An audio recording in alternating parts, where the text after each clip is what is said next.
आज सुबह सुबह ना प्रशांत दमन सर की वीडियो सामने आई आंखों के, तो मनमोहन सिंह जी के बारे में पता चला। ठीक है, बाकी बिना कुछ कहे रिएक्शन देना शुरू करते हैं।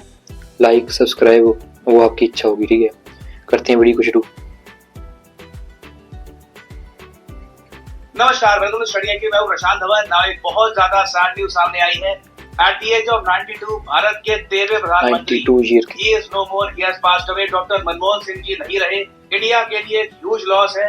मॉडर्न इंडिया की हिस्ट्री में आप कह सकते हैं एक बहुत ज्यादा इंपॉर्टेंट लीडर थे ये। और आज के समय ऑब्वियसली पूरा इंटरनेशनल मीडिया, इंडियन मीडिया हर जगह इनके बारे में लिख रहा है कि former Indian prime minister is no more. और मुझे पता है आप सबके माइंड में एक लाइन लगातार आ रही होगी।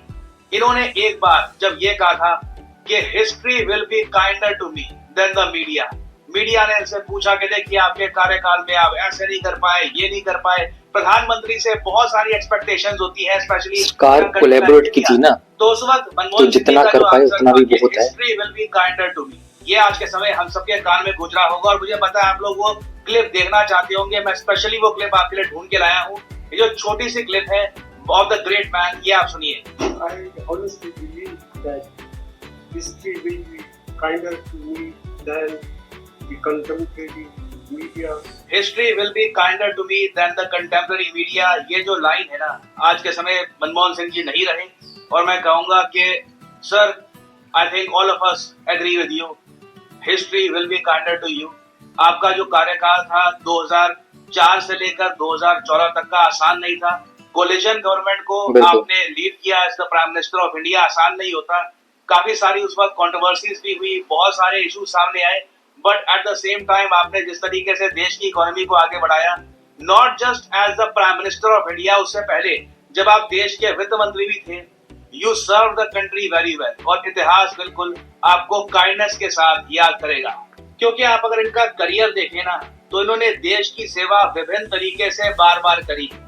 कई लोग वैसे ये बात भूल चुके हैं, मगर ये आरबीआई के गवर्नर भी रह चुके हैं। ये आरबीआई के 15वें गवर्नर थे 1982 से लेकर 1985 तक। उसके बाद देखिए बहुत ही मुश्किल समय में देश के फाइनेंस मिनिस्टर बने अंडर पीवी नरसिम्हा राव। ये वो टाइम था देखिए जो भारत की अर्थव्यवस्था जो अब हो चुकी है कि हम देख रहे हैं कि कुछ ही समय में इंडिया दुनिया की जो टॉप 3 इकोनॉमीज है उनमें शामिल हो जाएगा।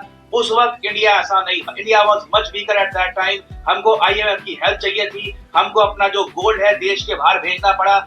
ये सारा समय, इस मुश्किल कठिन समय में देश की इकोनॉमी को लीड किया था डॉक्टर मनमोहन सिंह जी ने। He was the finance minister of India between 1991 to 1996। और इन्हीं के अंदर इकोनॉमिक लिबरलाइजेशन हुए थे, इकोनॉमिक रिफॉर्म हुए थे, ग्लोबलाइजेशन, लिबरलाइजेशन, प्राइवेटाइजेशन, जिसके बेसिस पर जो आप कह सकते हैं फंडामेंटल बेस बना था, जिसके ऊपर आज के समय लगातार इंडियन इकोनॉमी ग्रो करती जा रही है। और एक लंबे समय के बाद इंडिया एक प्रॉस्पेरिटी की एरा की तरफ देख रहा है।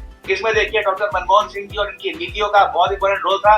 और even as the prime minister of India, उस टाइम के हिसाब से जो इनके पास रिसोर्सेज थे, जो पॉलिटिकल कंपल्शन थी, उस सब के हिसाब से वी कैन ऑल प्राउडली से इतिहास बिल्कुल आपको काइंडनेस के साथ याद रखेगा।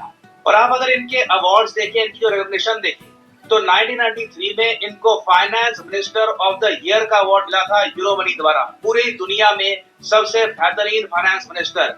एज प्राइम मिनिस्टर काफी बार ये वर्ल्ड्स मोस्ट पावरफुल पर्सन की लिस्ट में भी रहे हैं। 36 most powerful, 18th most powerful जो ये फोर्ब्स की, टाइम्स की लिस्ट आती है, उसमें लगातार इनका नाम था। और उसके अलावा इनको वेरियस अवार्ड्स दिए गए हैं फ्रॉम ये एक ऐसे इंसान है जिनकी ना मैक्सिमम पॉलिटिकल पार्टीज ना रिस्पेक्ट करती है।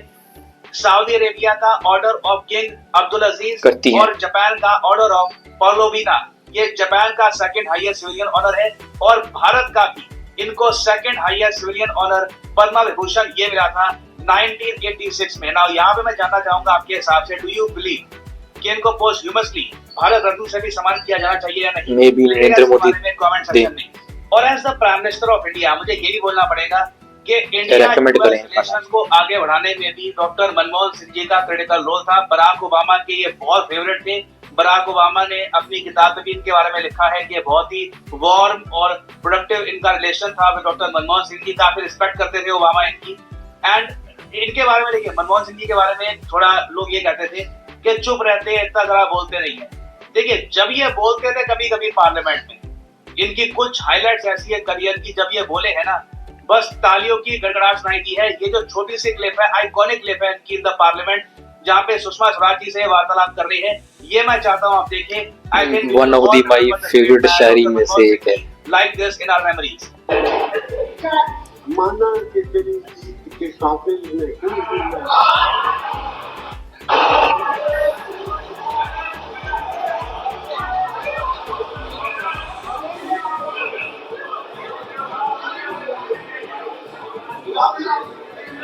माना कि तेरी जीत के काबिल नहीं हूं मैं, तो मेरा शौक तो दे, मेरा इंतजार दे।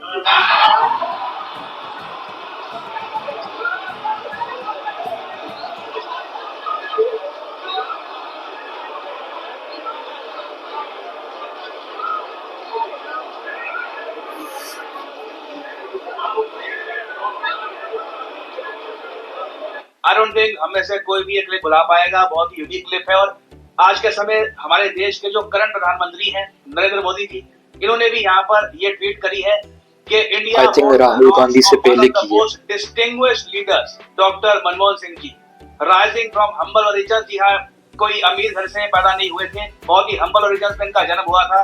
ही rose to become a respected economist. Literally दुनिया भर में he was a respected economist. He served in various government positions as well, including the finance minister, leaving a strong imprint on our economic policies over the years. इनकी जो intervention थी in the parliament, ये भी बहुत ज्यादा insightful थी। As our prime minister, he made extensive efforts to improve people's lives. और बिल्कुल इसी तरीके से लोग इनको याद रखेंगे। एंड ये जो फोटोज हैं ये भी पोस्ट करी है नरेंद्र मोदी जी ने। Truly and an end of an era, या great end of an era.